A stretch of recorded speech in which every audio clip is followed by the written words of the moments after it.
సేనయ్య ఆధ్వర్యంలో పుట్టినరోజు పండుగ జరుపుకుంటున్నాం. బాలకృష్ణ గారి సేవా తత్పరత తండ్రి నుంచే పుణికిపుచ్చుకున్నారని చెప్పి నేనైతే అభిప్రాయపడుతున్నాను. పరుల సేవ కోసం జోలి పట్టాల్సిన అవసరం ఆనాడు ఎన్టీ రామారావుకి లేదు. అనేక మంది వెళ్ళి వెంకటేశ్వర స్వామికి నిలువు దోపిడీ ఇచ్చే వాళ్ళని చూశాను నేను. కానీ ఎన్టీ రామారావు గారు జోలి పట్టి నెల్లూరు ట్రంక్ రోడ్లో నడుస్తుంటే మా పెద్దమ్మ అంటే ఏసీ సుబ్బారెడ్డి గారి పత్ని ఆనం అన్నపూర్ణమ్మ నిలువు దోపిడీ ఎన్టీఆర్ జోలిలో వేసి ఆనాడు ప్రజల అవసరాలకి తోడుగా నిలబడ్డటువంటి వాళ్ళు. అలాంటి వాళ్ళు ఎందరో.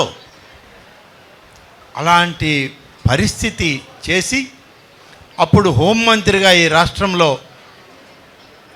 ఏసీ సుబ్బారెడ్డి గారు ఉంటే ఆయన్ని తీసుకొని నీలం సంజీవ్ రెడ్డి, బ్రహ్మానందరెడ్డి గారికి తను వసూలు చేసిన నిధినంతా ఇచ్చి ఇది ఈ యొక్క కష్టకాలంలో ఉన్న ప్రజలకి అందించండి, సేవ చేయండి అని చెప్పి సినీ కళామ తల్లి తరఫున ఆయన ఆ నిధిని ఇచ్చినటువంటి ఆ పరిస్థితులు ఇవాళ వేల మంది, లక్షల మంది తన తల్లి పేరుతో ఈరోజు ఒక సేవా సంస్థ, ఒక ఆసుపత్రి, అది కూడా క్యాన్సర్ హాస్పిటల్. క్యాన్సర్ వస్తే ఇంకా బతకడం కష్టం.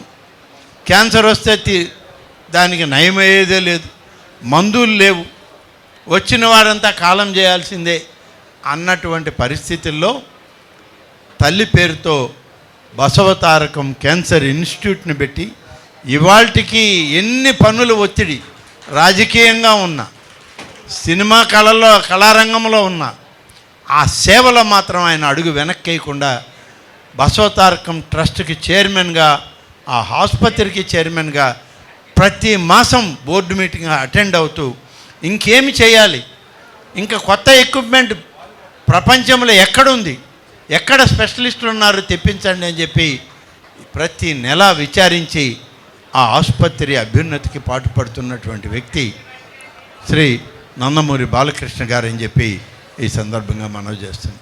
కాబట్టి బాలకృష్ణ గారు నాకు నిన్న సేనయ్య ఫోన్లో చెప్పాడు, అన్న బాలకృష్ణ గారిని మీతో బహుశా ఏదో ఫోన్లో మాట్లాడాలని అన్నారు, ఇక్కడ ఏదో ఆయన వచ్చే సందర్భం ఉంది, మీకు చూచాయిగా మాత్రమే చెప్పమన్నాడు నన్ను, ఆయన మీతో మాట్లాడతాడని చెప్పాడు. నాకు చాలా సంతోషం వేసింది. ఆయన మనల్ని అడగక్కర్లేదు, ఇవాళ ఉన్న ఆయన స్థాయికి ఎవరికి చెప్పినా పని చేసి పెడతారు. కానీ గుర్తుంచుకొని ఆయనకి చెప్పు నేను మాట్లాడతానని సేనయ్య ద్వారా నాకు చెప్పాడంటే అది నిజంగా ఒక మంచి ఆలోచనతో ఆయన చేసినటువంటి ప్రయత్నం. నేను అందుకే బాలకృష్ణ గారు ఎప్పుడు ఆయన ఏ కార్యక్రమం ఏ పని మాకు అప్పచెప్తాడో చేయడానికి ఇవాళ మేమందరం సిద్ధంగా ఉన్నామని చెప్పి ఈ సందర్భంగా తెలియదు. కాబట్టి భగవంతుడు ఆయనకి నిండు నూరేళ్ళు దీర్ఘాయుష్ను ప్రసాదించి ఆయురారోగ్య ఐశ్వర్యాలతో కళామ తల్లి ముద్దుబిడ్డగా మన తెలుగు వాళ్ళందరికీ ఆయన తోడుగా ఉండే విధంగా ఆయన నిత్యం కొలిచేటువంటి లక్ష్మీ నరసింహస్వామి, లక్ష్మీ నరసింహస్వామిని ఆదిలక్ష్మి చెంచులక్ష్మి సమేత లక్ష్మీ నరసింహస్వామి యొక్క ఆశీస్సులు బాలకృష్ణ గారికి ఉండాలని, వారి కుటుంబం అంతా కూడా ఆనందంతో మరి ప్రజల మధ్య ప్రజాసేవలో ముందుకు కొనసాగాలని, తండ్రి తాతగారి ఆలోచనలతో ఆ కుటుంబం అంతా ఇవాళ మన మధ్య మంచి కార్యక్రమాల్లో పాల్గొనాలని చెప్పి ఈరోజు ఆశిస్తూ నాకు ఈ అవకాశం ఇచ్చినటువంటి నా సోదరుడు శ్రీనివాసులు రెడ్డికి ధన్యవాదాలను తెలియజేస్తూ చివరిగా ఒక మాట చెప్పాలి. సేనయ్యకి కొడుకుని ఈ యొక్క స్క్రీన్ మీద పరిచయం చేశాడు. నేను ఎప్పుడు చూడలేదు ఆ బాబుని, చూశాను డాక్టర్గా ప్రజయ్ సేనారెడ్డి. ప్రజయసేనారెడ్డి డాక్టర్ నన్ను అన్నాడు ఇందాక మాట్లాడుతూ, అన్న తన వృత్తిలో తన డాక్టర్గా సేవలో నువ్వు ఆశీర్వదించని. నేను అది చెప్పట్లేదు.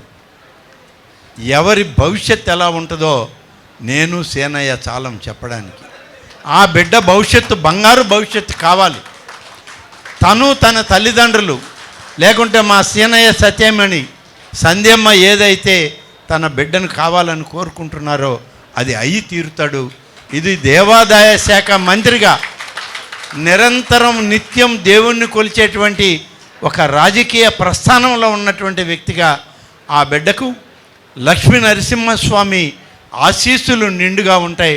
డాక్టర్గానే కాదు, రేపటి భవిష్యత్తులో ఈ రాష్ట్రంలో ఉన్నతమైనటువంటి రాజకీయ శిఖరాలకు ఎక్కిన మనమందరం తోడుగా నిలవాలి. భగవంతుడు అతనికి ఇవాళ యువకులు మా తరం అయిపోయింది, రేపటి తరం వస్తూ ఉంది. రేపటి తరానికి నాయకులు కావాలి, సరైన బాటలో నడిపించగలిగిన వ్యక్తులు కావాలి. కాబట్టి ఇవాళ ప్రజాసేన ఇవాళ ఈ ముందున్నారు అందరూ. రాజు ఉన్నాడు, అలాగే దినేష్ ఉన్నాడు, ఇక్కడ మయూర్ ఉన్నాడు, ఇంకెంతమంది ఉన్నారు. వీళ్ళందరిలో ఒకటిగా కలిసి ఆంధ్ర రాష్ట్ర రాజకీయాల్లోనే కాదు ప్రజాసేవలో డాక్టర్గా కూడా ఉన్నత శిఖరాలు అధిరోహించాలని కోరుతూ సెలవు తీసుకుంటాను. జై హింద్, జై తెలుగుదేశం.